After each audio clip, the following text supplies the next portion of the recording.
98, 99, one more to go. And 200,000 followers! It looks like I'm making quite an impression on the world. Hey, you're looking at the hottest beauty and lifestyle influencer of Park Springs High School. Beauty and brains? I have both. It's not surprising, is it? Obviously, a girl like me gets loads of attention. Oh, there our nerdy Ben is, my #1 fanboy. He's always following me around school and offering to help me with, well, everything.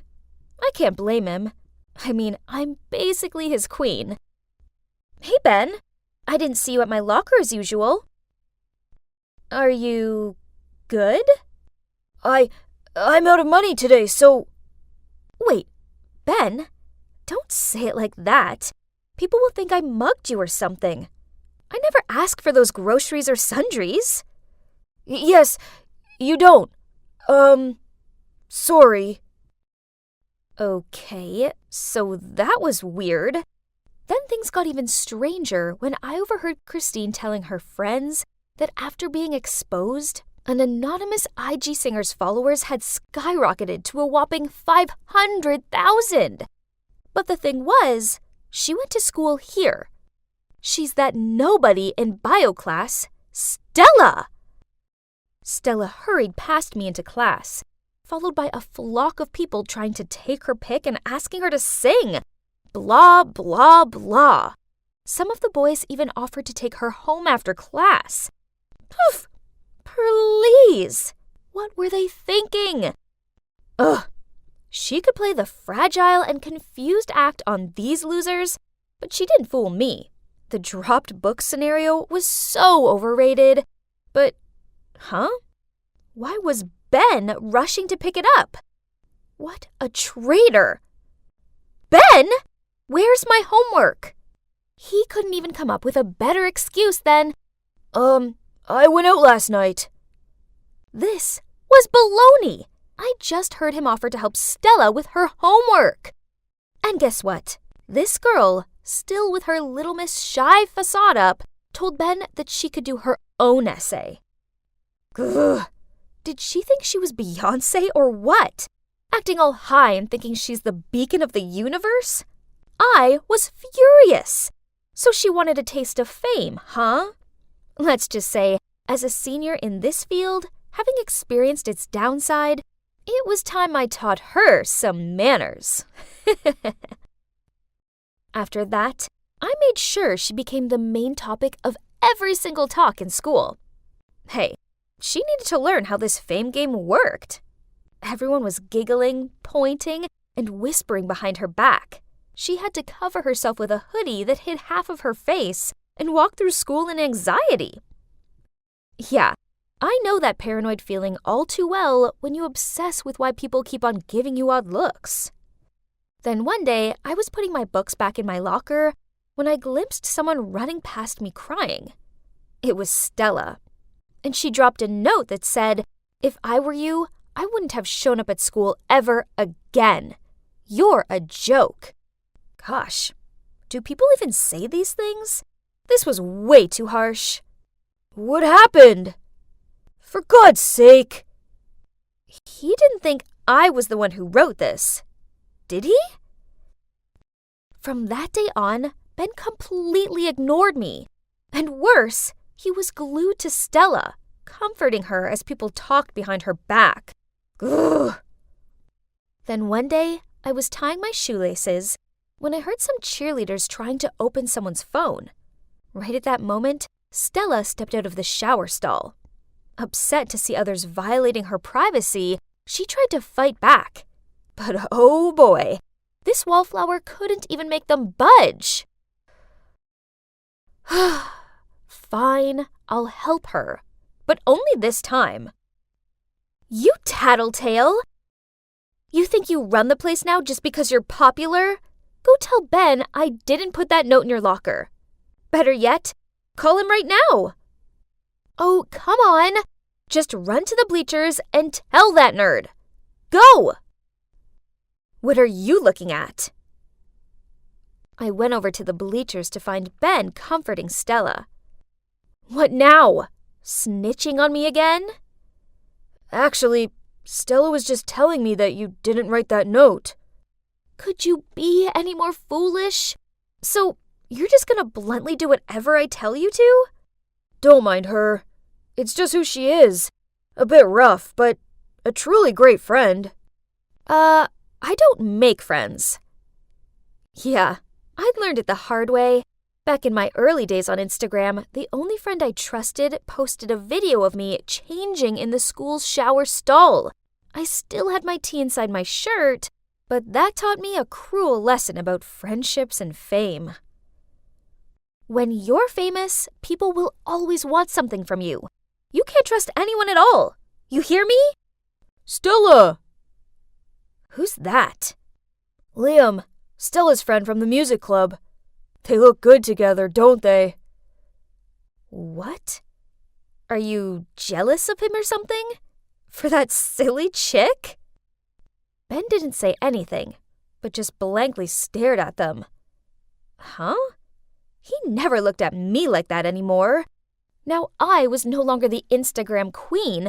That meant I was no longer his queen. It was true, there was no one I could trust. A few days later, there was a big football match. We were going up against our rival school for the final, and Stella was singing the national anthem. Even the mayor and a local TV station showed up for it.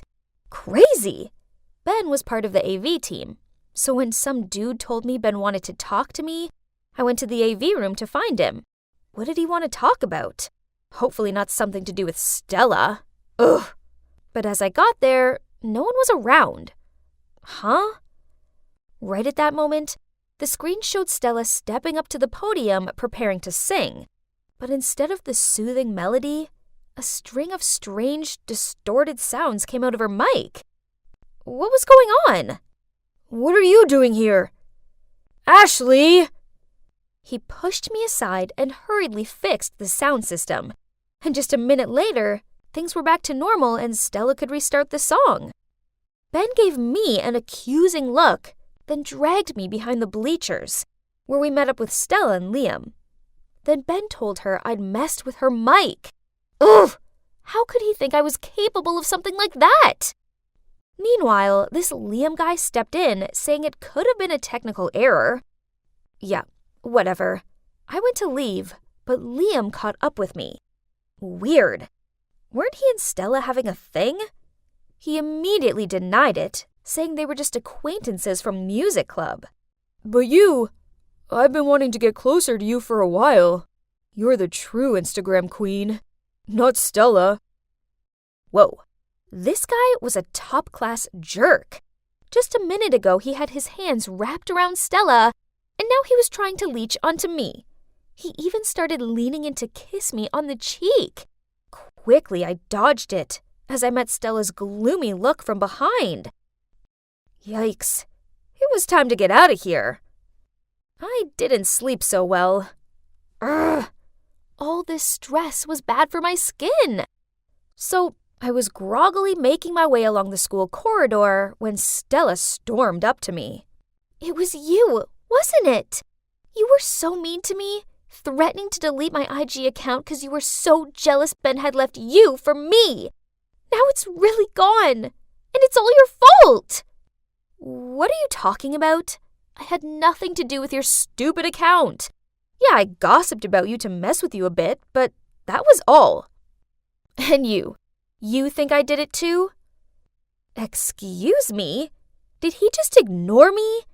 And there Ben was, my so-called friend who turned his back at me right at the moment I needed him the most. And I'd never threatened to delete her account. Why did she make it up?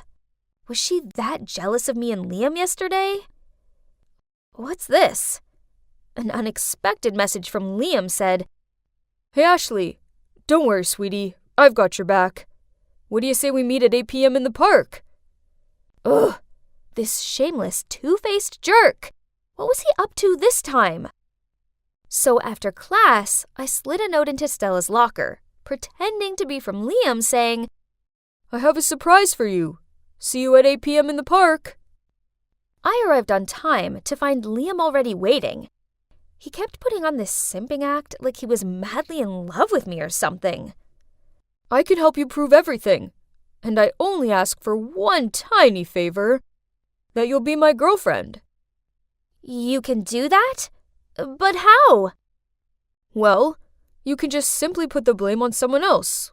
Let's say, Ben? Oh, honey, you don't have to do anything. Just come to me and let your man handle it. Ugh, this guy made me want to barf.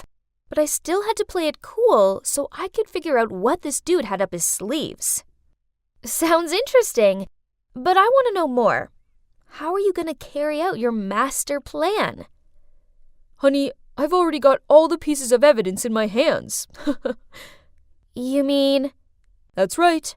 I was the one who deleted Stella's IG account, and I know a way to blame it on someone else. You did what? Ashley, I let my jealousy blind me. So when I saw him flirting with you right in front of me, I just lost it. At least you're not the only fool around here. He played both of us. And for the record, he's so not my type. Your type? Let me guess. Someone like Ben? He's such an idiot. He'd never realize I have feelings for him. But you're more of his type than I am. Besides, the way he just abandoned me when I needed him the most. Ashley, I didn't mean to hurt you like that. What? You've been there the entire time? Yeah, I've heard it all, including the part about how you have feelings for me. Look, it's not what you think. I'm not into Stella that way.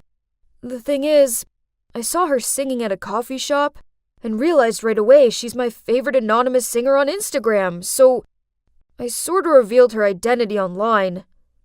One thing led to another. I felt so guilty I just stayed by Stella's side and accidentally pushed you away. And it's not that I don't trust you. After you left, I tried to convince everyone you didn't do it, but they didn't believe me. Then Stella showed me the note in her locker of Liam asking her out, and I recognized your handwriting. I got worried, so... So, you didn't turn on me? Yeah, I know you can seem cold sometimes, but deep down you have a good heart. So, turns out that Stella going viral meant some local lounge singer had lost a lot of gigs, so she hired Liam to delete Stella's account for good. This guy was no joke. The note, the cheerleaders, the mic accident, he was responsible for it all. Luckily for me, I'd managed to put my phone on record mode for the entire conversation I had with him. So the next day, I went ahead and reported him to the principal. Well, no bad deed goes unpunished, so I hope you enjoy your indefinite suspension, Liam. As for me, I no longer go solo anymore, as I have a new friend by my side, who now has quit social media and enjoys her passion for singing. And Ben is still Ben. Such a doofus. But my doofus. Hey, what's the matter with you? Don't think you're better because you help everyone you see. Oh, so now we're being honest? Fine, my turn.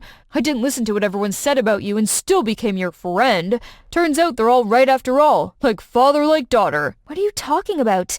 You knew everything? Yeah, I'm not dumb, and that's not all. Now I finally believe my dad died in that fire because of your dad's negligence. His dad was among the victims in that fire?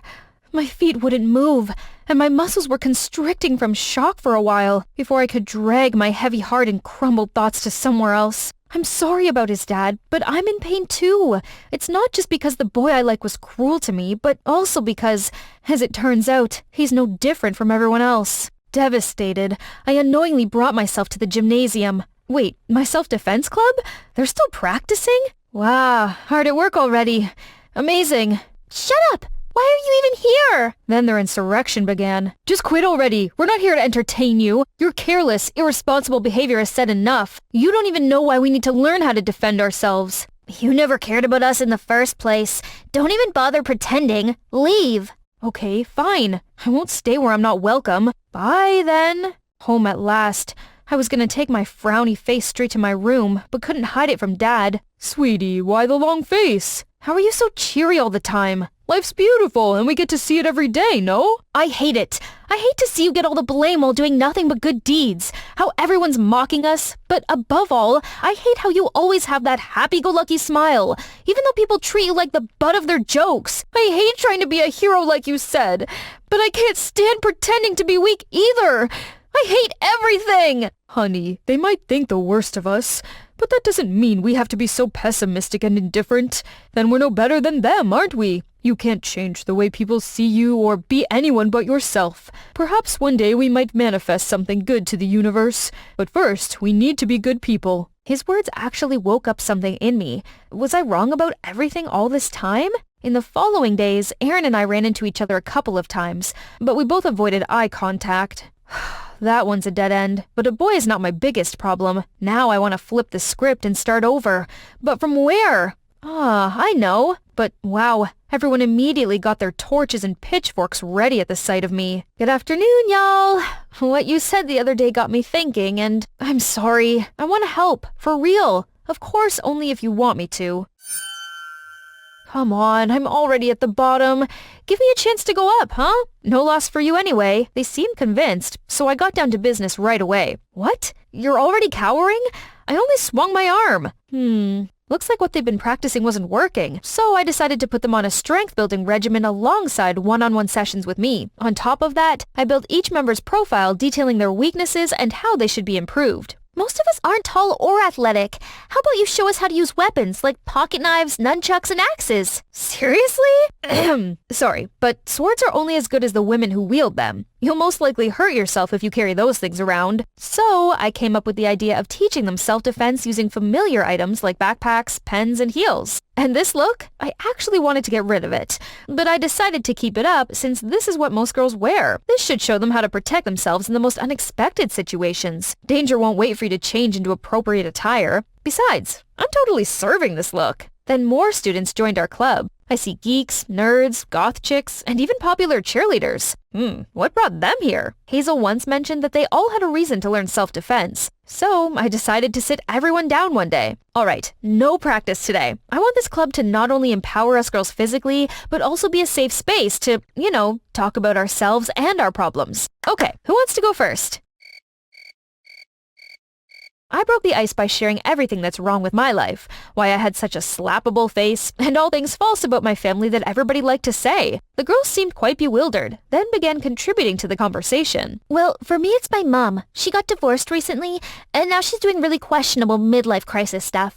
I mean, she can do whatever she wants, but I'm still very angry with how she's handling things. So my therapist said I should take up some physical activity to deal with my anger issue. It seems to work, so far. I feel powerless at home too, so I thought learning how to fight would give me the strength I need to stand up against my stepdad. Yeah, I felt helpless many times before, like whenever I reported my stalker to the police, and they said there's nothing they can do. But practicing with you guys made me feel strong and confident, no matter how brutal it can be. Totally. With what we learned here, I felt like one day we could both reverse stalk our stalkers. Jeez. I only wanted to take advantage of these poor girls at the beginning to get out of trouble, and almost abandoned them. What was I thinking? And since then, they'd all got stronger and seemingly more confident through each lesson. Every girl had several bruises, but the brightest smiles were always on their faces. We must have looked like the happiest thugs. One day, when I was enjoying my meal, Betty came and said she wanted to have a word with me in private. I put aside our differences, but then she said this. I'll cut to the chase.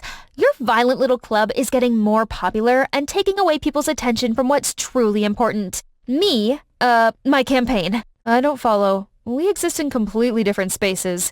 I have nothing to do with your campaign. You know what I'm talking about. All that everyone cares about now is your girl fight club. I'm just concerned that you're planting seeds of violence in other students' minds. That's all. Gosh, I don't need to explain to you, of all people, what I'm doing. If you're worried nobody cares about you anymore, maybe, just maybe, they're tired of your sob story and useless anti-bullying measures. Ugh, you're wasting my time. However, I couldn't have anticipated disaster struck right that evening. Another person was complicit that day, but I was hesitant to point her out because I feared her retribution. But now your love and support have given me strength to do the right thing. That girl was none other than Jamie. She even blatantly lied to the principal that she had self-defense club. But they're nothing but a bunch of thugs in disguise. I am truly terrified for myself and everyone else in this school. Members of the club were on my side. Still, most people chose to believe Betty, including the teachers. And so they shut us down. Am I on the right track after all? Or should I just return to my old, quiet life? The next day, the whole club came to comfort me. Don't cry because it's over. Smile because it happened. Never mind her. She already had her army of simps go to war with Team Betty. But from the bottom of our hearts, thank you. I couldn't have done anything without you guys. It's my fault the club shut down. Jamie, we became fighters thanks to you. You're a real one. I was walking home, feeling much better than yesterday, when I saw the last person I want to see, Betty, who's with her bullies? Betty, you okay? Never better. See, I'm with my friends. What? Didn't these guys beat you up? We buried the hatchet. Friends for life, right guys? You talk too much. What now? What's the problem? Aaron came flying out of nowhere and pulled me out. Then they tried to pick a fight with him, but Betty prevented it. Then we walked together, no word spoken. When a thank you was on the tip of my tongue, he already went in another direction. Later that day, I found out that Betty owed money to them and almost couldn't pay them back, hence their intimidation. Now that the issue was settled, they're back to being friends. Their friendship made me cringe. I shouldn't bother myself with it since I already knew Betty wasn't all pure and innocent then. The next morning, Betty dragged me aside as soon as I came to school. Looking for your favorite scapegoat? Where are your bestie assailants? Shockingly, she wanted to apologize. Jamie, I promise it won't happen again. She even said that it was Aaron who told her to change her ways. Welp, it didn't matter anymore. Pretty please don't tell anyone about this. My parents would shave all my hair and use my shiny bald head as a mirror if they knew. Whatever, I'm no snitch. But how long do you think you can get away with this? People's sympathy will run out one day. Are you gonna ask them for another punch to have another sob story? Then I stormed off, leaving her frozen on the spot. It's Monday, meaning I was supposed to attend club meeting, but now that we're banned, I don't have anything better to do. So bored. Suddenly, I saw smoke rising from afar. That direction. It's the gym! I acted on instinct and ran towards it. As I approached the fire, I realized it was much bigger than I thought. Worse, I heard someone scream for help from inside. So I hit the fire alarm, but as soon as it sounded, memories of the fire in the past and my dad came rushing to me. It's keeping my feet rooted there. At this point, many people heard the alarm and came to help extinguish the fire. What you standing there for? Give us a hand! Ayo, did she cause this? Out of the way! Useless! Images of Dad's scar filled my head. I just want to explode. Is history repeating itself?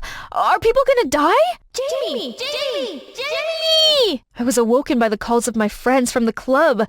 They're helping too, but this much water and sand couldn't do much to this ever-growing fire. In a split second, I tore out a piece of my shirt, dipped it in some water, then wrapped it around my face before running straight inside the burning building as everyone else gasped at me. The black smoke covered my field of vision. I dashed further inside and showed any survivor I saw the way out. Shockingly, I found Betty, shivering and cowering. I called out her name a couple of times, but no response. Without thinking, I carried her out in my arms. As soon as we got out, I saw Aaron trying to tell me something, but I didn't hear a single word as I was fixated on looking for more survivors in there. Suddenly, fire truck sirens took me out of it and I stopped. Firefighters are here!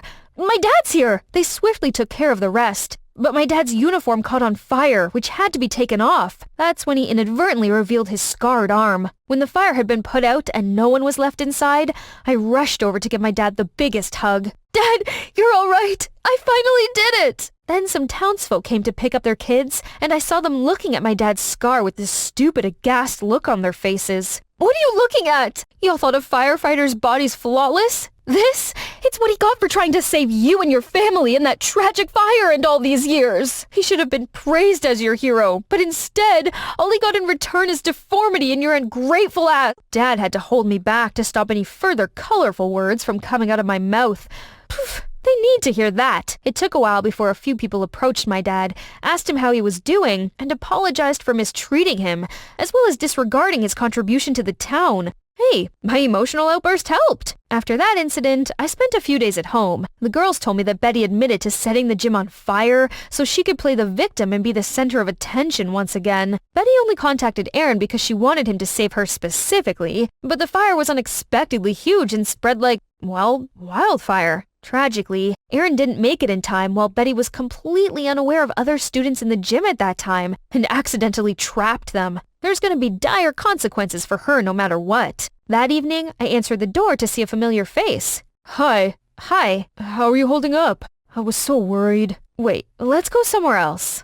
I didn't take Betty's text seriously until I heard you running into the fire. Please forgive me. I'm sorry about the last time we spoke. I was so angry I said all those wrong things about you. I'm very sorry about your dad as well. It's okay, and my family and I should have been thanking your dad and his team. Without them, my mother wouldn't have been around now. That's alright. I wasn't being completely honest either. The truth is, I know. Ever since the day we fell out, I kept an eye on you still. I know that's creepy, but I just wanted to know how you're doing. Believe it or not, I secretly came to your self-defense club a couple times and saw what good deeds you're actually doing. And now, would you give me the chance to get to know the real you? Bro, you're sure you want to know me? I've seen that you're more than willing to ditch me and help just about everyone in need, and I'm tired of that. Besides, aren't you into nice, cute, petite girls? Says who? Is this about what I said in English class? It's just so the girls would stop. And the other thing, guess it was a bit misleading, but that's how I instinctively act to everybody because I thought it's what any good person would do. When you finally become my girlfriend, you'll get the special Aaron Taylor treatment. That's still not my biggest achievement this school year. I got to be friends with these amazing people. And even though I'm not a true hero, I found a way to help them overcome some of their problems. Would you believe it? I was really happy I did that, and I would be happy to do it again. Bye, Auntie. I waved to her. I promise I'll be fine at home alone. That's good. I'll be back soon, Bee. Then she left. That's my Auntie Anna. I was staying with her while my parents were on vacation. I was about to walk back into the living room when the doorbell rang, so I immediately ran to the door and looked through the peephole. Ah! It was Mom! I quickly opened the door and rushed out to hug her tightly. Mommy! How come you're back so early? Mom stroked my hair and softly said, Oh, sweetie, I came to pick you up. How can I leave my little princess alone? Now, hurry up and pack your things. I gave a confused look. But Auntie Anna's at the grocery store. Shouldn't we wait for her? She shook her head. No, sweetie. I already called her. So we quickly packed my things, and Mom led me outside to a rather old car, which was completely different from our usual BMW. Mom, where's Dad? This isn't our car. I asked her. She knelt in front of me and smiling said, Daddy's waiting for us at the beach. It's going to be lots of fun. I jumped up and down excitedly. Yay! I couldn't wait to build sandcastles and splash in the sea. This was so cool. On the way, I must have fallen asleep, as when I opened my eyes, it was already dark outside. I got out of the car and looked around. Where was the ocean? All I saw was some small house in an unfamiliar neighborhood. Beatrice, this is our new home. Just you and me from now on. Mom's sudden words totally woke me up. Mom, why? What about Dad? I stammered. Listen, I'm sorry. I can't explain it to you at the moment. You're too young to understand. I had so many questions flying around my head, but looking at Mom's sad face, I knew I shouldn't ask her anymore.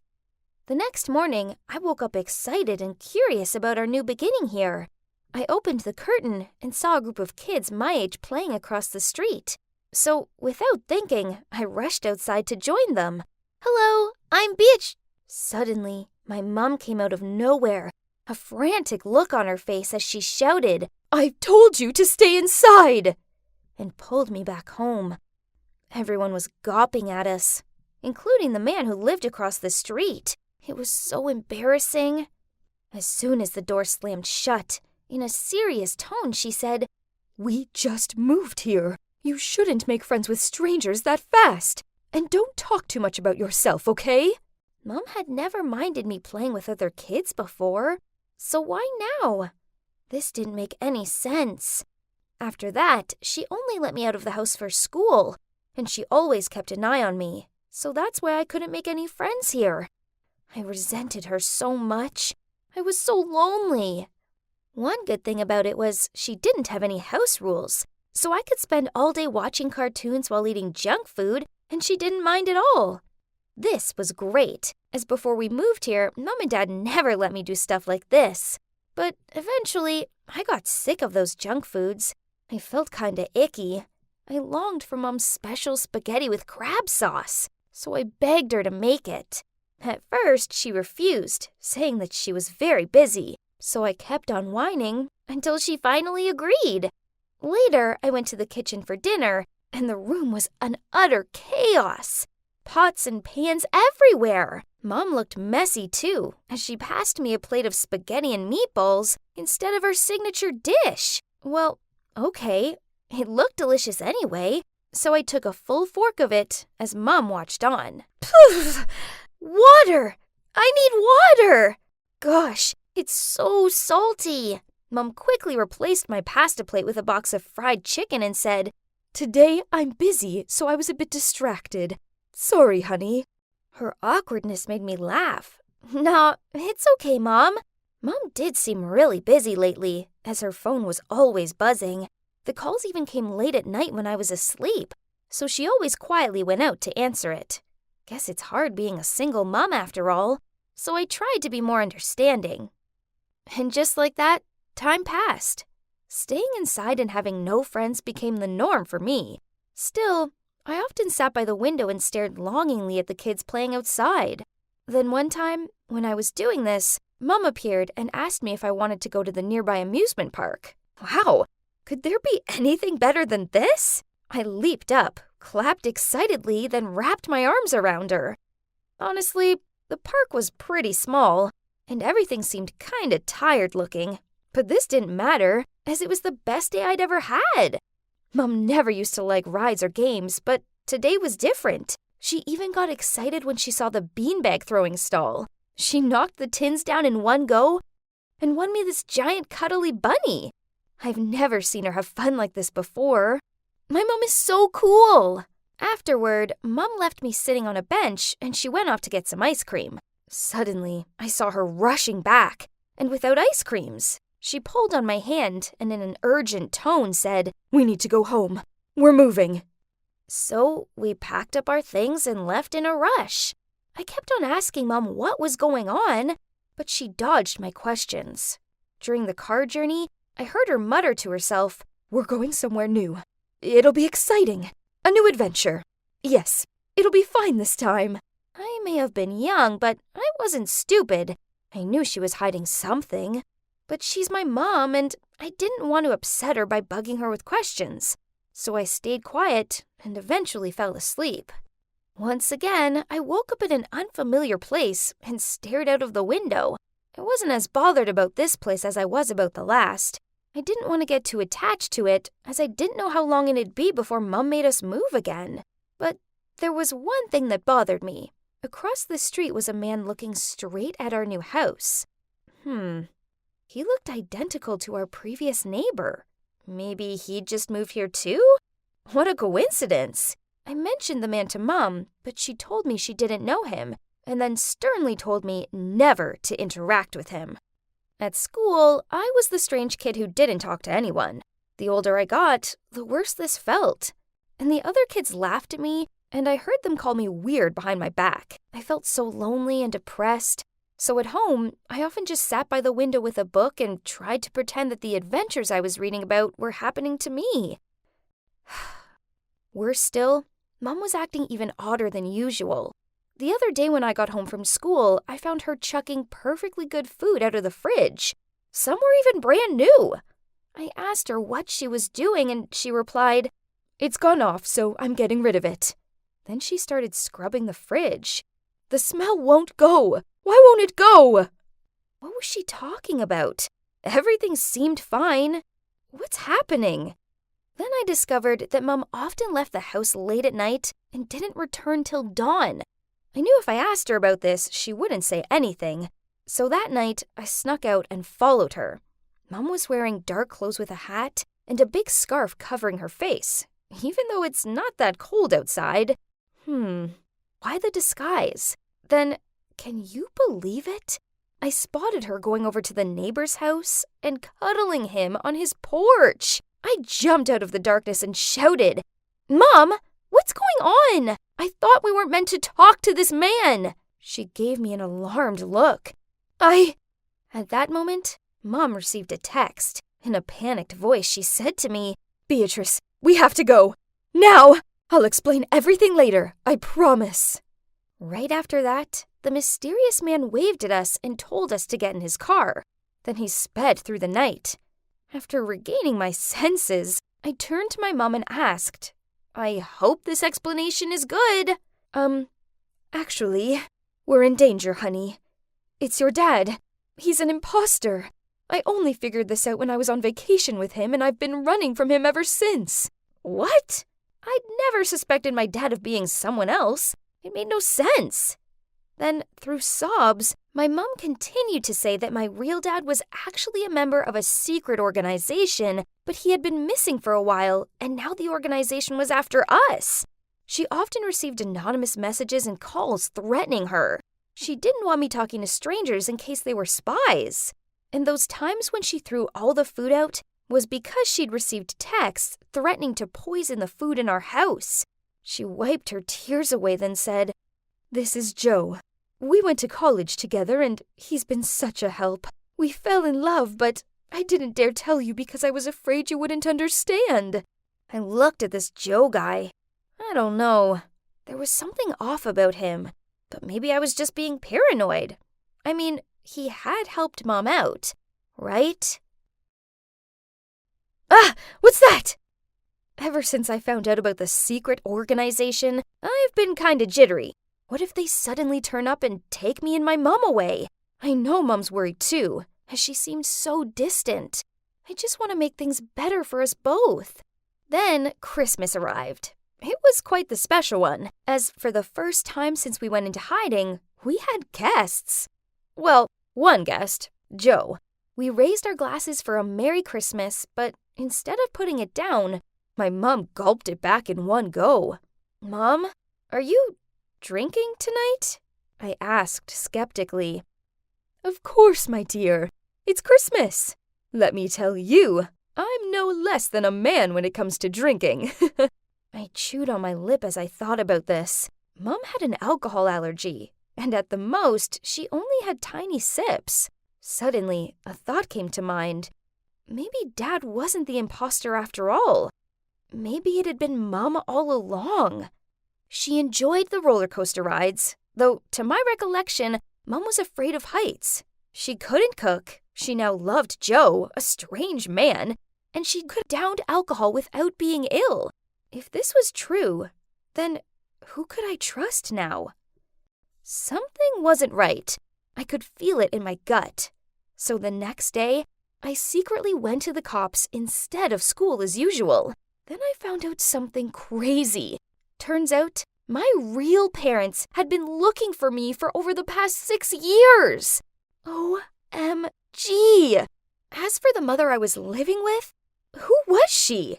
I tried to stay calm while waiting for the police to contact my parents first. And as soon as they got there, the three of us broke down in tears. That's when my real mom told the whole truth. Actually, she had a twin sister called Linda. No one had ever known about Linda, as due to her debt problems, my grandpa rejected her and forbade her to ever show up in front of anyone in the family. But my mom couldn't disown her own twin, so she secretly gave her money. Then one time, Linda was asking for too much that Mom turned her down. Unexpectedly, she came and took me away to pressure my mom to send her more money. During that time, my mom kept transferring her money to make sure I'd be provided for. She hadn't given any information about Linda to the cops, though, because Mom still wanted to talk to her first, though, so that her sister wouldn't end up in trouble. Wow, this was a lot to take in. After that, Mom ran over to Dad, who's in line to talk to the police. She grabbed his hand and begged him to give Auntie Linda a chance. As you see, I missed out on having a normal childhood because of my aunt, and what she did was wrong. But there's a part of me that will always care for her, as she raised me for all these years. And my heart urged me to say, Dad, I didn't want to turn her in either. My dad looked at me hesitantly, but in the end, he nodded in agreement. So we decided to deal with it ourselves without the intervention of the police. Then, the next day as planned, I was in the front yard with my fake mom when her identical twin marched up to her house and confronted her. Once my Auntie Linda got over the initial shock, she confessed everything to me. It was sad, but glad that it's all over now. Mom paid off her sister's debts with one condition, that she would never, ever get near me again. Now I'm back home, with my actual parents. It's going to take some getting used to, as I've forgotten how to make friends, and going outside alone makes me nervous. Looks like the memories of the adventure with my uninvited Aunt Linda might follow me for quite some more time. I know I have to try and move forward. I can't get back the past 6 years, but I can do my best to try and embrace the future.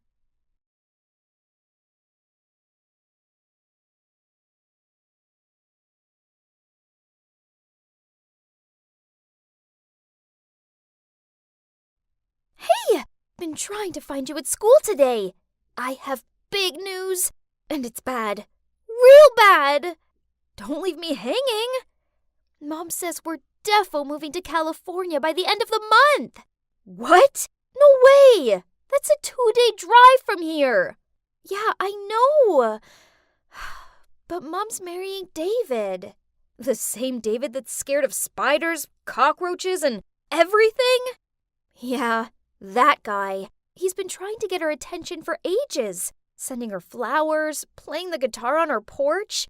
Then last week, he even climbed up the oak tree so he could hand her flowers through the bedroom window. Okay, that's kind of creepy. Ew. Tell me about it. But you know, the worst part is, I have to transfer to another school. No. Lisa couldn't move away. Who would I sit with at lunch? Who would I watch corny movies with? Ugh, we've been besties for years. We couldn't just be separated like this. No one would ever understand me like she did. We were like two halves of a whole. Her dad had passed away, so she only had her mom, while I only had my dad. And yep, that's my amazing dad. It's been just me and him for the past 10 years. I still remember that afternoon when my mom took her suitcase and left with another man. After that, me and Dad moved back here to our hometown, New Hampshire. It's only when I got a little older that I found out Mom and her lover scammed Dad out of everything. So Dad's been working his butt off to open his own repair garage to provide for us both ever since. It isn't fair. My dad's a hero, and he deserves to be with a better woman. Hold on. Yes, he deserves a better one. And who wouldn't be better than Lisa's mom? I needed to tell Lisa about my plan right now, so I immediately ran to my room and phoned her. Girl, I have the most genius plan ever to keep you and your mom here with me. Please, I'm all ears. Anything. I really don't want to move to Cali. Okay, listen. Let's set your mom up with my dad. He's a good guy, and that means we'll be sisters. We both squealed excitedly. Lisa always wanted to have a dad. A nice one, not that David creep. Ugh! I could see the envy in her eyes when I spoke about the funny pranks I played on my dad. Well, in contrast, my heart ached whenever she told me about the girly pamper days she had with her mom. Okay, first, research is important. We spent all night looking up their horoscopes, name astrology calculator, and even physiognomy. Whoa, They're a 98% match! But hey, nothing is perfect, right? Me and Lisa would make up for the missing 2%. The next day, we were both zombies due to the lack of sleep. But at least a proper plan had been set. I told Lisa to tell her mom, Mary, to come around on Saturday for my birthday. Yeah, it's not actually my birthday, but she's a presenter for a big news channel, so she's super busy. We needed to make up some special occasion, so she couldn't say no. Then I told my dad to prepare his signature dish to welcome my special guests. There's no way Mary could resist. That day, I was helping Dad with the ingredients when I heard the doorbell. I opened the door to see Lisa standing there with a pink frosted birthday cake. And by her side was her mom. "Happy birthday, sweetie. This one's for you." Oh, something smells good. And so familiar. She continued.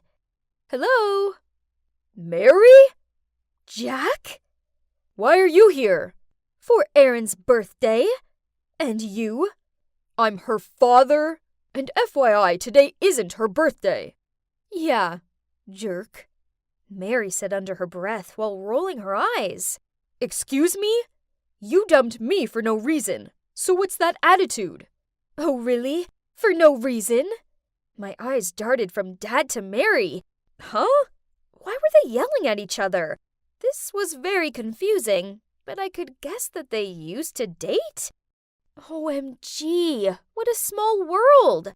Okay, whatever, 'cause it's lunchtime now. And wow, Dad's legendary meatloaf smelled amazeballs. We sat down, and Mary glared at Dad as she took a bite of food.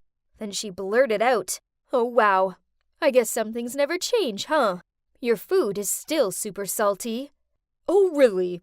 But as I recall, someone still asked for seconds. Unbelievable." "Excuse me, but do you know each other?" Lisa innocently interrupted. There was an awkward silence. Then Dad said, "Yeah, we do. But this is the first time I've seen Mary since we broke up, right after I visited her studio for the first time."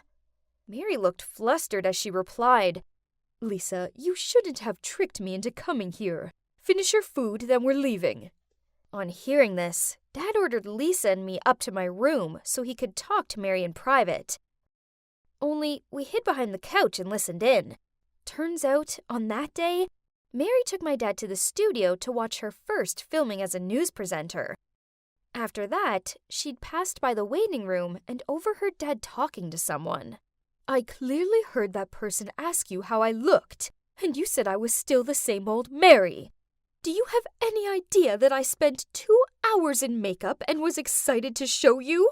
Dad tried to chime in, but Mary wouldn't give him a sec. "Worse still, later you even told them you were over the moon I wouldn't be your girlfriend for much longer. Thus, to intercept that, I had to break up with you first." Oh my. So my dad was a playboy or something? Lisa and I swapped confused looks, then continued watching the show. My dad was dumbfounded, and then he said in a helpless voice, "Oh, Mary, things were not like that. I said that you look the same because you're always as beautiful as the day I met you. And about the other thing..." "Yeah?" I prepared a ring to propose to you, so you'd no longer be my girlfriend, but my wife." What? So they broke up because of an absurd misunderstanding and lost contact since then. Jeez, I thought adults were meant to know what they were doing. It sure didn't seem like it at times. Mary gave Dad an awkward smile, and they said that they could be friends. Then she told him about David and how she was marrying him on the 22nd of December. No! We couldn't let this happen. There had to be another way of getting them together. But that road was full of thorns and spikes, especially when Dad dropped a bombshell. His new girlfriend, Lucy. A few days later, when I was working on my art project, Dad walked into the room with her. Excuse me? She was wearing this super tight bodycon dress and had at least 7 layers of makeup on. Ugh. Then she even dared to pick up the photo of me with Mom and smirked. "Oh, how nice."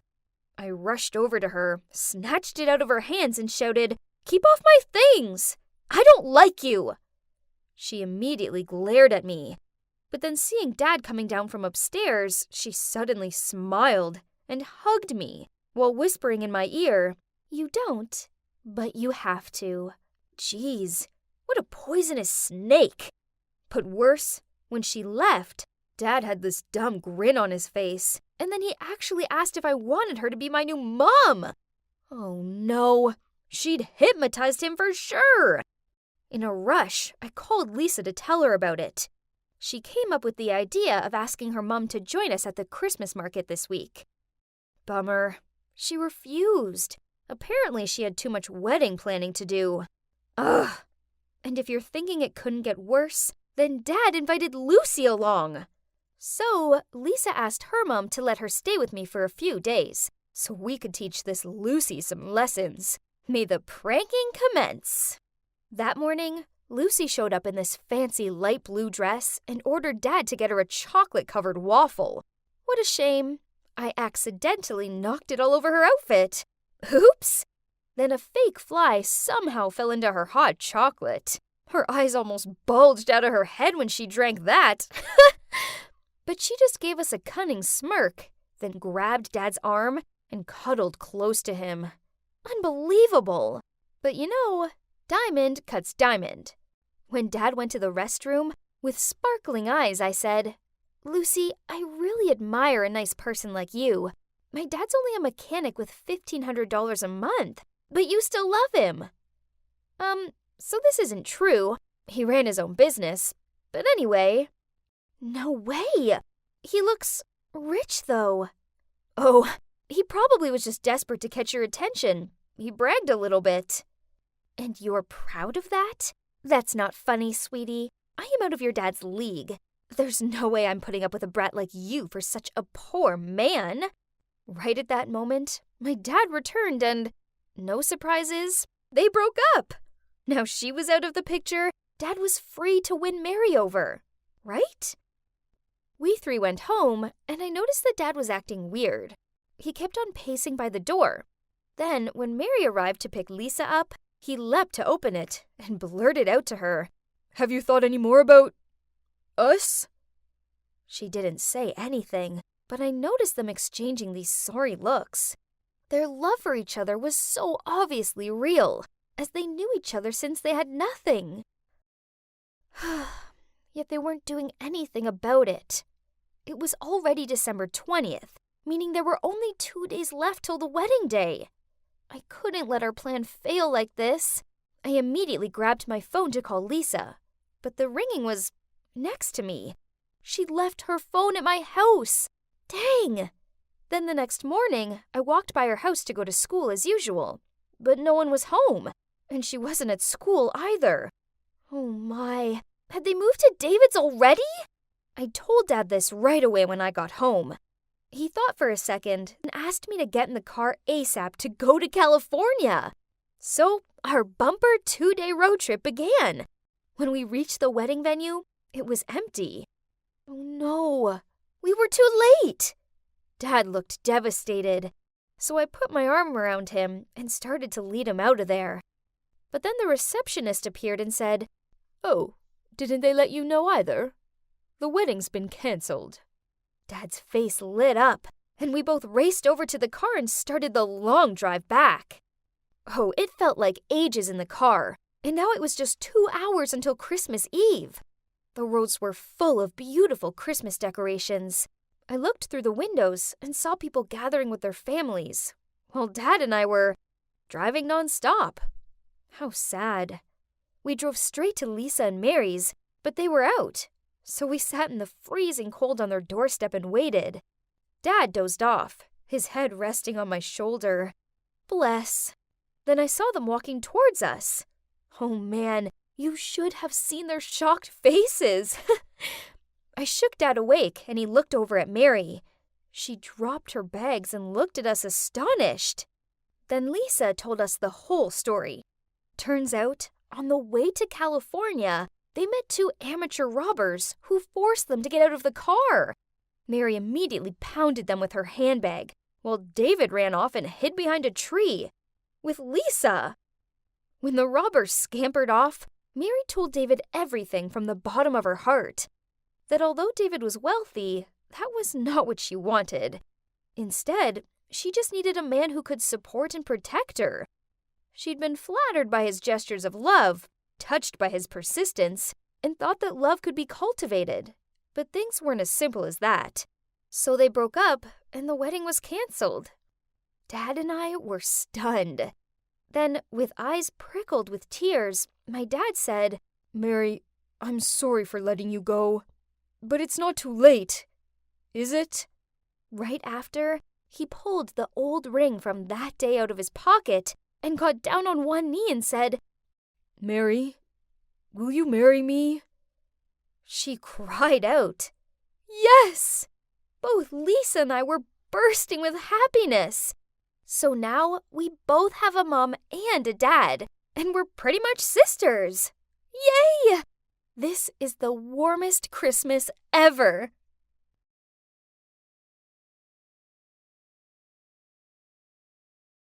Here I was, confronting my greatest fear.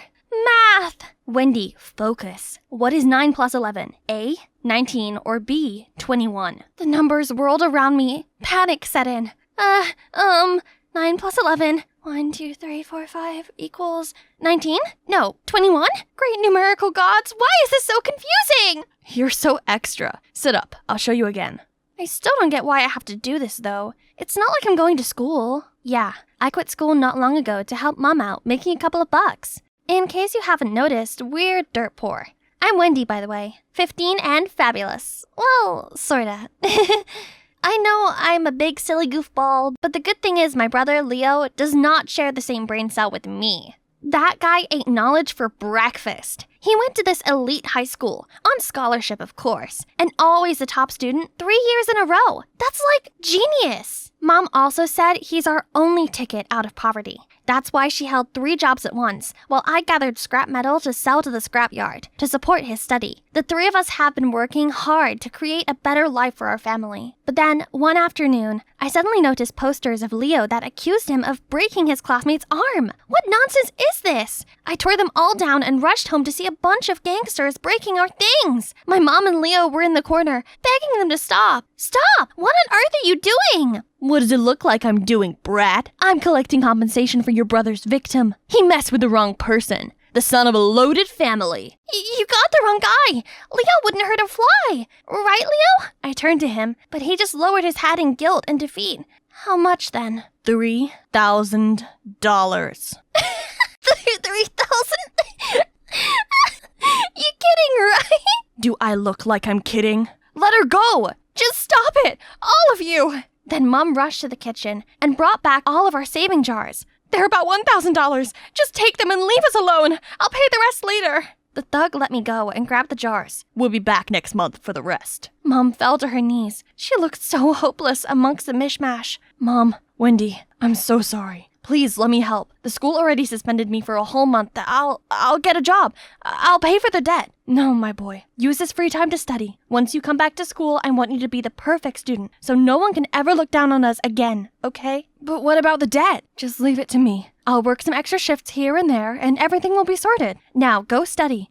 Thank you. Mom, I won't let you down again. Then he left the room. That's when Mom's smile wears off. I knew she only said that so Leo could have his peace of mind. The truth was, no amount of Mom's extra shifts could get us $2,000 by next month. I think if the math was right, it's time for me to save the day. I tried to get a job, but somehow they all lasted for only one shift. Like when I was waiting for this diner, all the food and drink just fell out of my tray. Or that time when I work at construction site and I got my foot stuck on the thing I just built.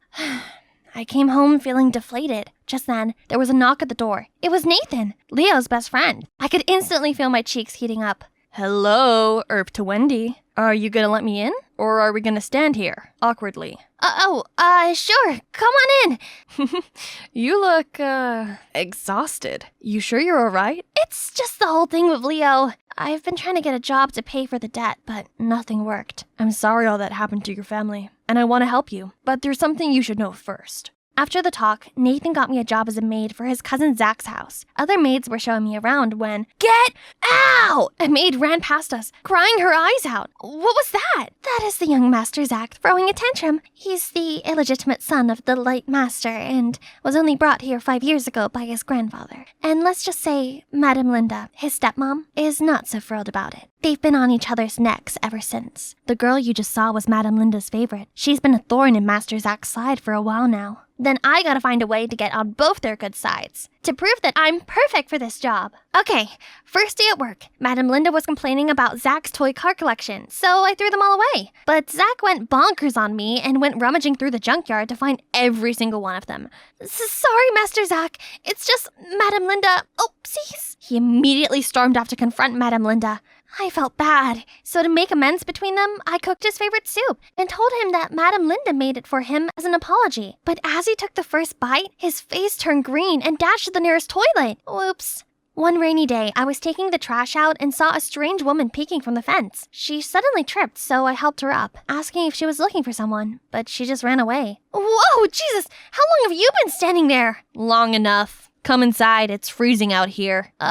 Sure. Later that day, I was cleaning Madame Linda's room when accidentally knocked over her jewelry box. It crashed on the floor, spilling jewelry everywhere. One of the bangles snapped in half. I frantically pocketed it to fix it later when the gruff butler swung the door open. I apologized and promised to fix the jewelry box, but he still insisted on firing me. Just then, Zach stepped in and ordered him to let it slide. Zach then stayed and watched me fix it. Where'd you learn to do that? It's nothing. I grew up in a trailer park. Everything we own came from the junkyard. They just need a little fixer-upper. I've been doing it since forever, so... You got a gift. Besides, reusing things is cool. Whatever you say, pretty guy. Say, you want to hang out sometime? Like a date? Maybe. Won't your girlfriend get jealous? What girlfriend? I'm very single and ready to mingle right now. Sure, why not? On the weekend, Zach took me to his favorite coffee shop, and I got to see a softer, more caring side of him. Turned out he never got a girlfriend, so I made him a flirting tutorial. For a price, of course. At first, I thought he was just practicing on me by giving me flowers and fancy chocolates. But then he continued to woo me with my own list. He set up a romantic picnic under the stars in the backyard, took me to the park, and we watched the enchanting sunset together. That night, we walked back to the mansion. Before coming inside, Zach stopped me. These past weeks that I've known you have been the best moments of my life. Wendy, I think I've fallen for you. Will you be my girlfriend? Where did you learn those cheesy words? Do you like them? Is it hot in here? Or is it just you? Stop! I just need you to promise to be on my side, no matter what. I promise. When Zach left, I returned to my room. I pulled out my diary and then ticked off the last box on my list. Well, it was fun, Zach, but everything must come to an end. Soon you'll pay for everything you did to my family. I knew the truth back when Nathan came to our house. There's something you should know first. Your brother was tricked. He didn't start the fight. A guy mocked your poor family, so Leo turned aggressive. After the incident, the guy was salty Leo beated him, so he faked a broken arm and had his family come for yours. They don't need your money. They just want you to suffer. And who's that guy? He's Zach, my cousin. What he did was wrong, so I'm on your side on this. And there's another thing. Nathan played a video of Linda and her thugs threatening my mom and demanding more money. My rage became scorching. That moment, I decided to get revenge. That's why I became a maid at Zach's house, sabotaged his relationship with Linda, and made him fall for me. Everything was going just as planned so far. But the next thing I knew, Mom called me to tell me that Leo had been expelled from school and ran away from home. My blood was boiling. That's it. Today's the day Zach goes down. I pulled out Linda's broken bangle and placed it on my bedside table. During the daily room check, the butler spotted it right away and informed Linda. She rushed over to reprimand me for stealing her jewelry. Just then, Zach swooped in to defend me.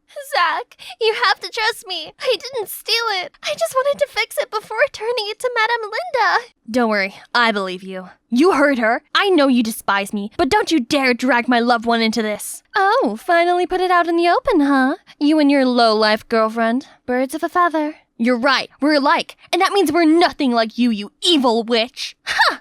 Let's see how you like it. Alone on the streets. Guards, throw them out now! The next second, Zach and I were dumped on the sidewalk along with our belongings. Watching him grappling his stuff, I couldn't help but chuckle. How does it feel to be discarded like an unwanted object? Enlightening, isn't it? What are you saying? You remember Leo, the person who broke your arm? Who you used to extort money from my family? I'm his sister. I think you got it wrong. Leo didn't break my arm. He only shoved me to the ground and said something like, don't talk nonsense about his family. I didn't care, but Linda kept telling me to skip school the next day. She must have used me to make a fuss. You mocked my family for being dirt poor. That's why Leo was so mad at you. That's not true. I used to be poor too. You remember the woman lurking around the mansion? That's my real mom. She just wanted to make sure I was okay. Turned out, Zach and his mom were abandoned by his dad because of their humble background. Then his grandpa found him. Though Zach didn't want to, his mom made him come with his grandpa, so he'd have a better life. But what his mom didn't know was that heck of a mansion was the coldest, most isolated place. That is, until you came. And it hit me. Zach is telling the truth. That meant I had taken revenge on the wrong person. Shoot! I am so sorry. I had no idea. And now you're kicked out, Leo's gone, and there's a huge debt. I don't know what to do. Hey, it's all right. One thing at a time, Kay? I'm not mad at you or anything. I just wish you'd told me. But it's fine. I don't really like that house anyway. What about your brother? He got expelled and left. I'm sure he's okay. I'll help you find him, yeah? Thank you, and I'm sorry. I don't know how to make it up to you. You don't have to. I got a feeling you didn't come up with this twisted plan. I didn't. It's actually your cousin, Nathan. I took Zach back to my place where he'd crash in the meantime. Mom was in tears. She told me that Leo was accused of plagiarizing an essay so he could no longer go to that school. But Leo's too smart to do such a thing. So Zach proposed we investigate at the school. To find whose essay Leo supposedly copied, we broke into the school's computer lab that night. We were snooping around when suddenly, Zach was grabbed from behind and dragged away. I slowly turned around and was shocked to the core. I sprinted to Nathan's house, banging on the door. Nathan! Zach was kidnapped! He's the heir to Adam's estate. They took him away for the ransom. The heir? What do you mean? Your grandfather's lawyer came to see Zach and I overheard him. Your grandfather's sick, so he authorized a lawyer to hand the will to his sole heir, Zach. The will? Do you know where it is? If we swap it for a fake one with someone else's name on it, they'll release Zach and target that person instead. Great idea. I think Zach left it in his bedroom. Maybe it's still there. Nathan and I hurried over to Zach's house. Nathan snuck into his bedroom while I was on the lookout at the door. Nathan switched the will for a fake one and took out a lighter and set it on fire. Just then, I turned on the light, scaring him to death. What on earth, Wendy? Kill the lights or we'll be caught. You mean you'll be caught? Then I opened the door, revealing everyone in his family and my brother Leo.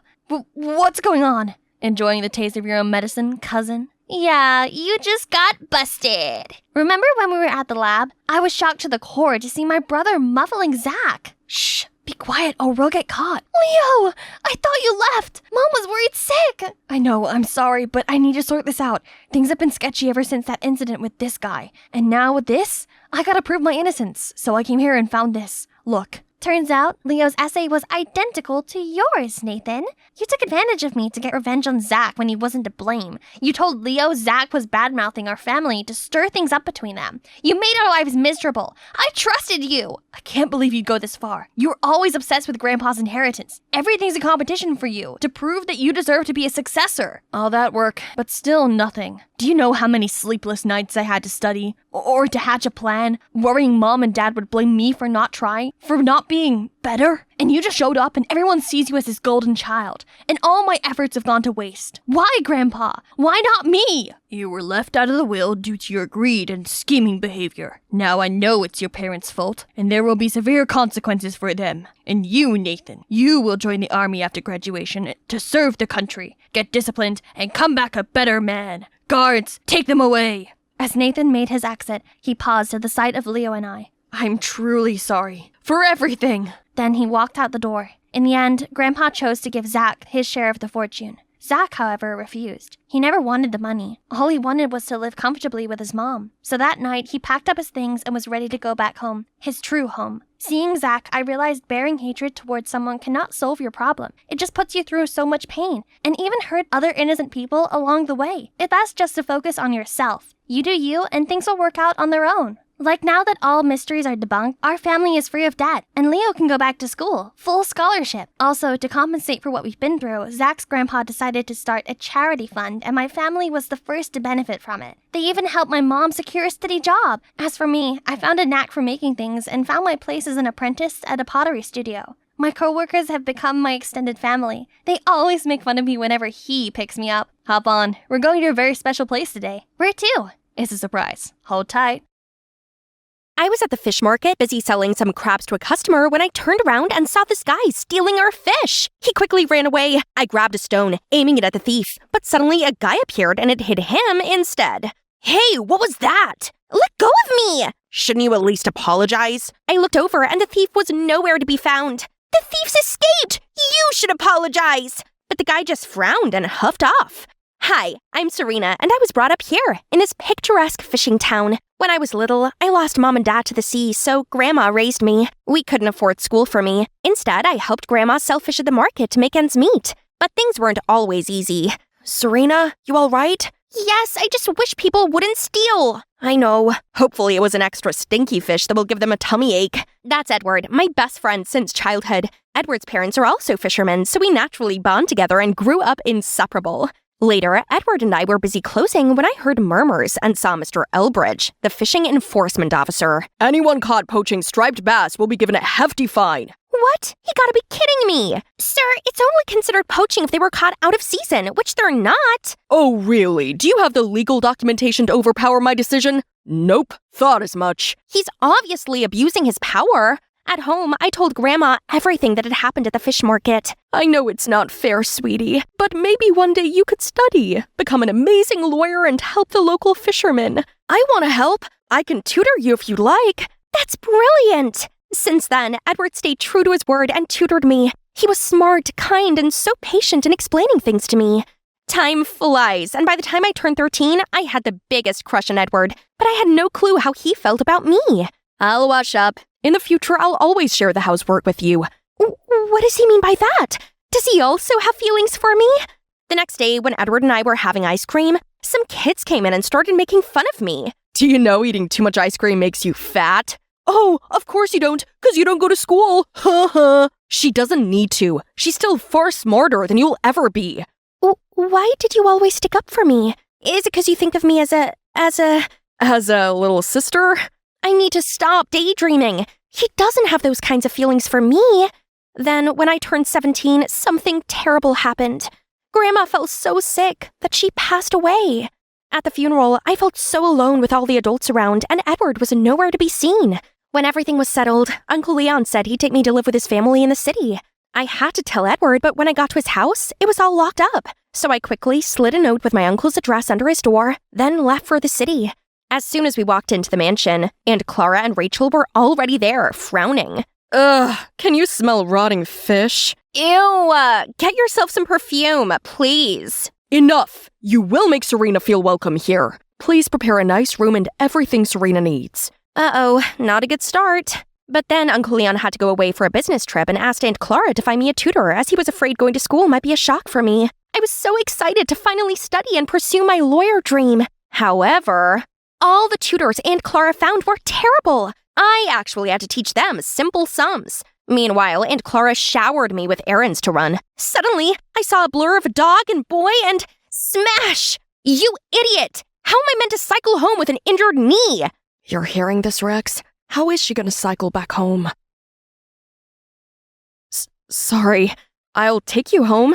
I accepted his offer, mainly because I didn't exactly have much choice. What's your number? Wow, that was quick. Stop daydreaming. I need it in case I decide to sue you. The guy, Henry, finally quit fooling around and gave me his number. When we got to the mansion, I caught sight of a familiar figure. Edward! I limped over and looped my arms around him. Who are you? Before I could respond, Henry shrugged his shoulders, then left. Edward then told me all about the tragic events that had happened to him. My father made a bad decision to go dynamite fishing. The Coast Guard caught him, but as he tried to run away, his boat smashed into a reef. We needed to move to the city for his treatment. Luckily, I got a scholarship into college here, so I can study and also care for Dad. I'm so sorry it's taken me this long to find you. That's okay, I understand. It all sounds terrible. What about you? So you live in that big mansion now? Is that guy your boyfriend? Henry? Oh, no. He's just... Good, because, well, I wanted to tell you that I missed you, and I love you, Serena. But you said I'm just a sister to you. I was 13. I didn't understand my feelings back then, but I do now. Serena, not having you by my side felt so empty. Will you be my girlfriend? We started dating, and having Edward by my side felt so great. I was complaining about my terrible tutors when Edward suggested he become my tutor instead. That's a great idea. You'll need to prepare an atrocious CV for my aunt to hire you. And it worked. I don't expect you to get very far with this one. She is rather dumb. What's the deal with you two? She doesn't like having me here. Halfway through the lesson, Edward got a call from the hospital asking him to pay his dad's bills ASAP before his condition worsened. I was comforting him when Rachel barged in. Serena, go get me some ice. Oh, hello there. Get out! Who's that? Rachel, my cousin. Edward seemed distracted after that. I guess he was upset about his dad. He told me to continue with my worksheet and went to the bathroom. I finished the work, but Edward still hadn't returned. Was he lost in this massive house or something? I went to look for him and was shocked to see him and Rachel happily laughing together. Hi, Serena. I was just getting some water. I ignored Edward and continued studying by myself. Are you jealous? I was just being polite. Darn it, he knew I couldn't be mad at him when he smiled at me like that. But as we continued studying, I couldn't fully shake away my uneasy feeling. But the next day, I was waiting to study with Edward when Edward won't be coming today. What? I asked her why, but she just walked off. As she left, I heard her ask the maid to bring fruits to Rachel and her new tutor. Huh? Since when did Rachel have a tutor? Sensing something was up, I sneaked over to Rachel's room and spotted Edward? Serena, what are you doing over here? Oh, is stalking your new hobby now? I looked at Edward, but he just sat still, so I ran off with blurry eyes and an aching heart. Edward tried to call me, but I just ignored it. That night, he texted me and insisted on waiting for me. I wanted to hear him out, but I was still so angry at him. Serena, please. Your aunt told me I couldn't tutor you anymore and asked me to be Rachel's tutor instead. I need the money for my dad's treatment. I can't turn this amount of money down. Ugh, my aunt was such a witch. I'm so sorry. I would much rather be tutoring you. You're the only girl for me, but I can't lose this job. So let's keep our relationship a secret, okay? This was no big deal, right? It was me he wanted, not Rachel. Edward's birthday soon arrived, and we have a date at this restaurant today. I was excited when my phone buzzed. Sorry, babe, something's come up. Can't make it. X. It must have been something super important for him to cancel like that. But on my way home, I passed another restaurant and couldn't believe my eyes. Edward and Rachel were sitting together. Rage swarmed over me, and before I could stop myself, I charged in there. Edward, how could you? Jeez, what's up with you? He's not even your tutor anymore. Ask him how long he's known me for. I was just your tutor, that's all. I couldn't believe this, so I stormed off. I felt like such a fool for ever believing his lies. While running in tears, I bumped straight into Henry. You look like you just got dumped. It was the straw that broke the camel's back, so I started crying louder. It's not me. I didn't do anything. Please stop crying. Anything you want, anything. How about the aquarium?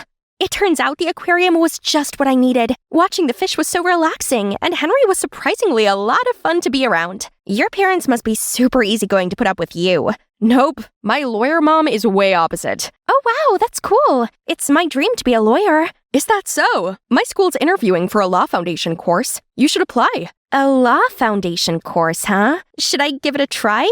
I arrived home feeling better, but Aunt Clara wouldn't leave me alone with her usual mocking routines. You spoiled ingrate! Soon you'll be 18 and I can rid my hands of you! I had enough! So I decided to apply for the foundation program Henry mentioned. It was time to focus on my dream without any further distractions. I studied hard and went to the library for materials. Henry offered to help, and even though I still found him childish sometimes, he was actually quite smart and knew loads about the law. One time, Henry invited me to come watch his debate team. Only when I showed up and spoke to Henry, I saw Edward walk in. My dad's ill, yet here you are, with him? Serena can go where she pleases. It's okay, Henry. I got it. Rachel's just my friend. I love you, not her. I just need to earn enough money. Then I'll end this mess with Rachel for good. What he did was still hard to accept, but he was in a tough situation. I would be a terrible girlfriend if I didn't support him, right?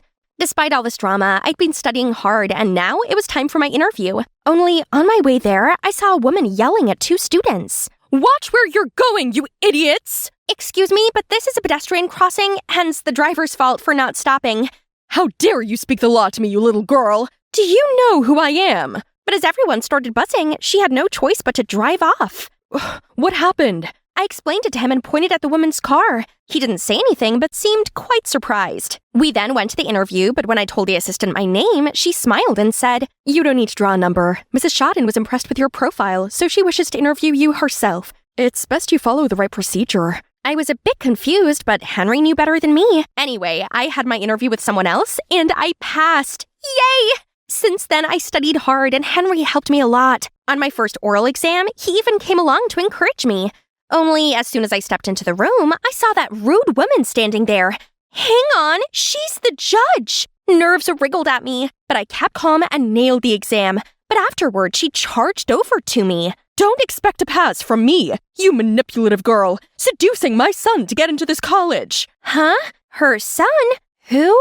Mom, you can't do that. The exam's recorded. They'll see you're just being prejudiced. I insist you cut ties with a schemer at once. She humiliated me in front of a crowd and tried to smudge my impeccable reputation. No, she didn't. She was just telling the truth. Oh, and that day, I purposely called her in for an interview, but turned out you intervened. And ever since then, this snake was following you everywhere. So end it at once or leave. So this woman is Miss Shodden? And worse still, she's Henry's mom? Suddenly, Henry grabbed my hand and led me out of there. How dare you! You're ungrateful and spoiled! I only adopted you so I had someone to look after me in my old age. But you know what? You'll never be my son! Don't forget to take your meds twice a day. Seeing him talk back to his mother just to defend me, I couldn't help but ask, "Henry, why did you help me so much?" It's because Mom was in the wrong, and seeing you getting pushed around hurts me a lot. Why, Henry? 'Cause I like you a lot. Let me be there for you.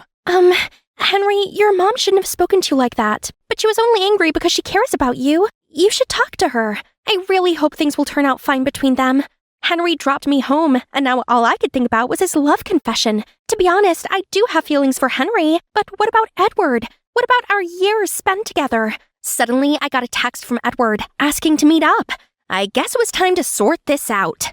While waiting for Edward to order ice cream, I got a message from Henry, saying he was coming to my place for some great news. I asked him to come pick me up instead. This reminds me of our fishing village in summer and getting ice creams at the end of a sweltering day. I love you, Serena. I always cherish our memories together every day. Edward, actually, this isn't working. I think we should stop seeing each other. What? Why? I soon realized that something was wrong with our relationship. I just didn't have the courage to face it. We had a special friendship that I cherished and nurtured, but now I think it's time for me to accept the truth that we're not meant for each other. Bye, Edward. I wish you the best with Rachel. As I stepped out of there, I saw Henry waiting for me, and I instantly felt better. I made up with my mom. She apologized for what she said in her temper, and told me that I would always be her real son. Henry, that's brilliant news! Right then, I got a message from Miss Shodden. Serena, I apologized for my behavior. I am most pleased Henry is getting to know such a righteous lawyer in the making. It looks like everything's falling into place. I arrived home, not expecting to see Rachel in a fit of tears. Mom, make her leave! This is all her fault! How dare you bewitch Edward! He's quit tutoring Rachel, and now my poor Rachel is distraught. I will keep on hiring you awful tutors and see how long it takes until you break. Is that so? So Uncle Leon stopped Rachel's allowance and took Aunt Clara's credit cards off her. He also made them apologize to me. I told him about my foundation placement, and he was so happy for me and offered to rent me an apartment near the college. It's time to live my dream. Now I just had one thing left to do. Take Henry to visit my hometown with me. This place looks familiar to me. I know, I think I came here as a child. Yes, this weird little girl threw a stone at me and then got mad. I suddenly realized Henry was that tourist guy I met when I was 10. Yep, that would be me. Henry seemed surprised, then suddenly pulled me in. I guess some things are just meant to be. Why is there a hole here? Could it be that the ants did it? What if they're secretly planning an attack on human beings? What will happen to the Big Mac? Elaine, does staring at the hole help you figure out the sphere volume? What class is it? Have you been paying attention at all? Have you? 'Cause if you have, you would have known the answer yourself. Excuse me? Oh, wait. Nah, I still don't know. Sorry, what were you saying? This is going to be in the test. You need to focus if you... Oh, this is Japanese class. Duh. That's it. We're going to the principal's office. And that's the huge of my high school life. Hi, my name's Elaine, and I've been living with ADHD since, I don't know. But of course, ADHD manifests itself differently among different people. For me, I just gotta make sure I take my medication. Wait, where's my birth certificate? Anyway, make sure to like and subscribe before I continue. Right after the principal's office visit, I was walking down the hallway when a hunky guy purposely bumped into me, knocking my bag over. Dude, is that a dinosaur? Are you a kindergartner? Hey, that's my fidget toy. Give it back. Whoops, finders keepers. Who dares mess with my friend? It's Quinn, the furious queen. Run! The two guys immediately ran for their lives. Right then, Skylar and her new boyfriend also headed over. Isn't she the weirdo from the math class? Don't tell me you're friends with her. Yes, I am indeed. You can only choose one, her or me. How about I dump you instead? Get lost. And these are my girls. We've been best friends since forever and always got each other's backs. I forget my stuff a lot, and Quinn always makes sure I got everything with me before leaving any place, while Skylar has me covered every time I dozed off in class. You know, I can't sleep at night because I'm busy thinking about the ants' Earth destruction plan. Maybe they're the ones who terminated the giant dinosaurs. Wait, where was I? I don't know. Rewind the video yourself. Valentine's Day soon arrived. Even though Skylar just broke up with her boyfriend, she already had loads of presents from other guys. And so did Quinn. My girls are hot. What about you, Elaine? Nothing this year yet? Nah, I don't care. You guys are all I need. How about you make a move? Any guy you've laid your eyes on? Talk about making a move. When are you gonna tell Cromer you've got the biggest crush on him? That's right. Give it a try today, Quinn. I don't care. I can get any guy if I want to. Right, suit yourself, girl.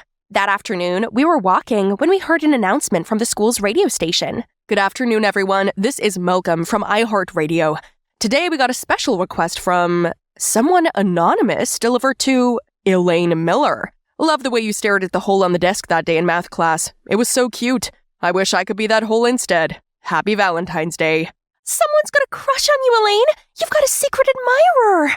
See, someone likes you for who you are. Always stay true to yourself. I wonder who this is.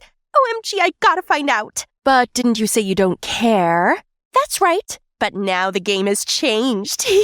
Who could it be? They mentioned math class, so they must attend the same class as we do. That's it. All we need is the attendance list from Mr. Wilson's office. But we can't go in there. Ever heard of Mission Impossible? Girls, it's showtime. After class, we waited for Mr. Wilson to leave his office. Then, just like totally spies, we crawled onto the floor, successfully avoided the security guard's gawking eyes, and managed to hide from one of the teachers passing by. Then continued secretly advancing toward Mr. Wilson's office. Oh, look! They got flaming hot Cheetos now! Elaine! After we got the list, I immediately texted a bunch of people to test it out and anxiously waited.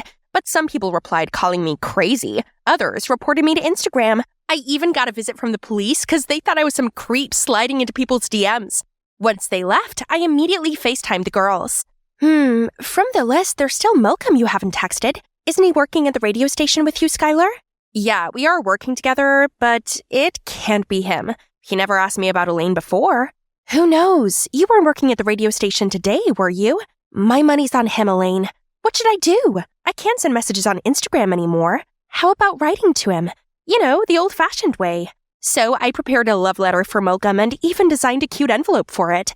But then I got too invested in designing the envelope, I forgot all about the letter. When I finally remembered the letter, I walked all the way back for it. But of course, my ADHD brain had to mess it up again. Not until the day when Quinn and Skylar came over and I couldn't find my doctor's envelope anywhere did I realize I'd sent Malcolm my ADHD prescription instead of the letter.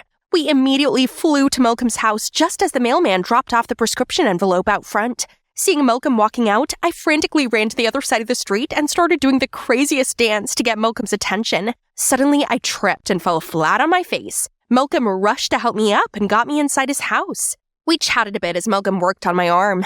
Elaine, right? We share a few classes together. We do? Yeah, you always sit near Quinn and Skylar, right? I saw you snoozing in class sometimes. I guess so. Look, Malcolm, did you give me the message on the radio? Ah, the confession. Well, it's not me. I'm not your secret admirer, but that doesn't mean I don't have a chance, do I? Skylar talks a lot about you, and I've always wanted to talk to you in person.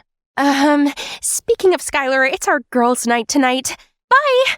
And thank you. I finally managed to calm my hyperactive heart down when I got back to my room. Is Malcolm the secret admirer? He's not. How embarrassing. See? Told you. We're pretty close. He would have told me already. But he seems to like me. Really? I mean, I saw the way he helped you up when you fell. It can't be. Let's focus on finding your real secret admirer. But that doesn't mean I can't hang out with Malcolm while finding my secret admirer. Turned out we both shared a passion for hip-hop. He can make super catchy beats for me to rap. Just kidding. Animated Story Show wouldn't let me. Comment down below if you want a separate video of me rapping. Since then, we started hanging out more often. Malcolm is such a caring and patient person. Sometimes my ADHD kicked in and I cut him off while he was speaking, but he never got mad and just patiently waited for me to finish. Another time when I was blabbing nonstop about whatever was in my mind, I saw him counting. What are you counting for? How many times you switch topics within 2 minutes? Oh, sorry. No need to. I find it cute, actually. Later on, as we parted ways, I saw Skylar waiting for me, looking a little sad. Hey, what's wrong? I'm gonna be honest with you, 'cause we promised each other. I've actually had a crush on Malcolm ever since we started working together at the radio station. What about your recent boyfriend? Oh, it was just a fling. I just can't stand seeing you with Malcolm. Anyway, don't take it personally. Sorry, I gotta go. Skylar had a crush on Malcolm? But I do enjoy being with him. No, sisters first. But it wasn't easy, as Malcolm would always try to approach me. It hurt having to stay away from him. Every time he got close, my heart would beat like crazy. But I also don't want to upset Skylar, as she started distancing herself from me and Quinn. I actually quite like Malcolm. This is so complicated. I honestly don't know what to tell you. How about you try finding your secret admirer? For real this time. He might be a better suit than Malcolm. The next morning, I found a note in my locker. From your secret admirer. They want to meet me near the fountain.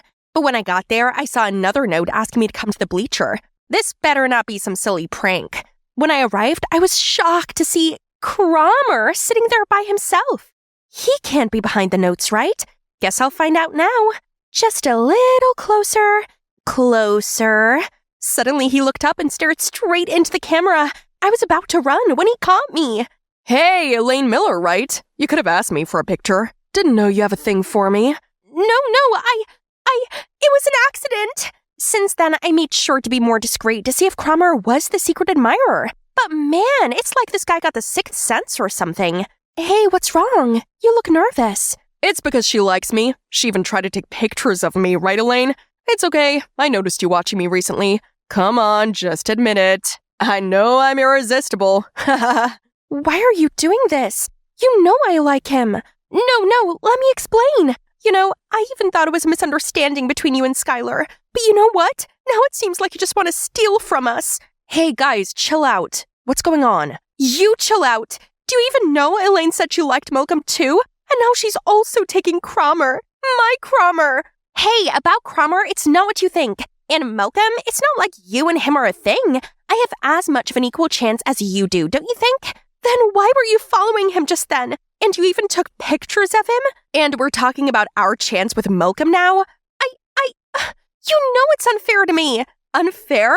We're always trying to make sure to put you first. But now you think you're the victim?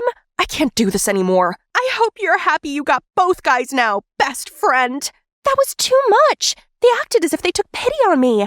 I don't need anyone to look after me. I'm all fine by myself. Since we fell out, we're all caught up with our own things. Whenever I passed by Skylar, she just gave me a cold look. Quinn also seemed to have found new joys. I managed to get by just fine, but it felt like something was missing. One time, I was walking when I spotted Skylar and Malcolm surrounded by a crowd. Turned out, Skylar confessed having a crush on Malcolm and asked him out, but he rejected her. The crowd couldn't miss the chance to mock her. Suddenly, I remembered how Skylar used to stand up for me, and I felt so bad for her. So, I decided to defend her this time, but she just ran out of there. I tried to catch up with her, but Skylar wouldn't listen. Suddenly, she crossed the street without looking, and a car came crashing into her. I frantically ran to check on her, and we immediately got her to the ER. Thank God she was fine, just a couple bruises and scratches, but she refused to let me in. That night, I tried to call Quinn, but it kept sending me to voicemail. But I've made up my mind. I kept ringing her bell and insisted on waiting till she showed up. She finally gave in. Hey, I'm sorry for— Oh, you're sorry for me? No need to take pity on me. Just enjoy your happiness. Malcolm rejected me because he chose you. Happy much? Now just leave me alone, you ruthless, self-centered. Then she slammed the door shut in front of me, leaving me all stunned there. Ha! What a show. This should totally be on Netflix. Cromer? Why are you here? I live right next door, so I see Skylar doesn't want to see you. But I do. Get off of me! I never liked you! Are you playing hard to get now, pretty little thing? Right then, Malcolm appeared out of nowhere and bolted to punch Cromer in the face. Didn't you hear what she said? Leave her alone. Can't believe Quinn and I are arguing because of you, creep. If only Quinn knew who her crush truly was. Quinn likes me? Huh, could have told me earlier. What else is he up to? Anyway, thank you. Why are you here? I heard Skylar got into an accident right after the, incident, so I wanted to pay her a visit. Now that you're here, I just want to let you know, actually, the one sending you the confession on the radio that day was Skylar. What? She just wanted you to feel loved and not left alone on Valentine's Day. I was going to give it some time before telling you, but things got complicated all too quickly. Anyway, now that you don't have to find out who your secret admirer is anymore, would you want to go out with me? As a girlfriend, I mean? Malcolm, I do like you a lot, but I just can't bring myself to hurting Skylar ever again. I'm sorry. It's okay. I understand. Guess I'll see Skylar another time then. I'm so sorry, Malcolm. Later, I arrived home to Mom packing some boxes. Can you check if you still need these from the attic? Otherwise, they have to go. I opened up the boxes to find old pictures of me, Skylar, and Quinn inside, and I immediately burst into tears. We looked so happy together, like nothing could split us apart. That's right. We're sisters. I gotta make things right. The next day, after the first period, I came looking for Skylar. Gosh, I'm so anxious. Where's my fidget toy? What if Skylar's still mad at me? Looking for this? Yes! Skylar, I need to talk— Me too. I'm sorry, Elaine. I was so hurt and embarrassed yesterday that I said nasty things to you. And you were right.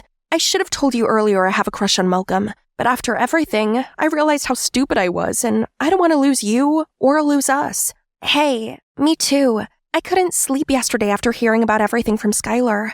I haven't been myself without you guys. Oh, me neither. You guys mean the world to me. It turned out Skylar also gave me the locker notes that day. She said she wanted me to give up on finding the secret admirer, and Cromer just happened to be there. After that, I also told Quinn and Skylar about the fight between Cromer and Malcolm that night when Cromer himself showed up.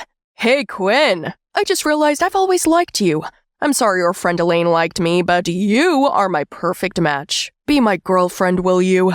Skylar and I immediately gave each other a worried look when— Cromer, you know what Lady Gaga would say? Caught in a bad romance? I know I'm too handsome. You can't resist. She'd say— Women stick together, you jerk. Cromer immediately ran away in embarrassment. What a loser. Oh, by the way, Malcolm left to study abroad today and he sent his goodbye to you. I feel so bad about you and Malcolm. It's okay. Right person, wrong time. From then on, us three were always by each other's side and graduated together. We even went to the same college now and made sure we go to every party together. One night at a music festival, I was waiting for Skylar and Quinn to get back from the restroom when they started playing Kendrick Lamar. Hip-hop would always remind me of someone now. Suddenly, a handkerchief was handed to me. I saw you from afar. Is this the right time to get your number now?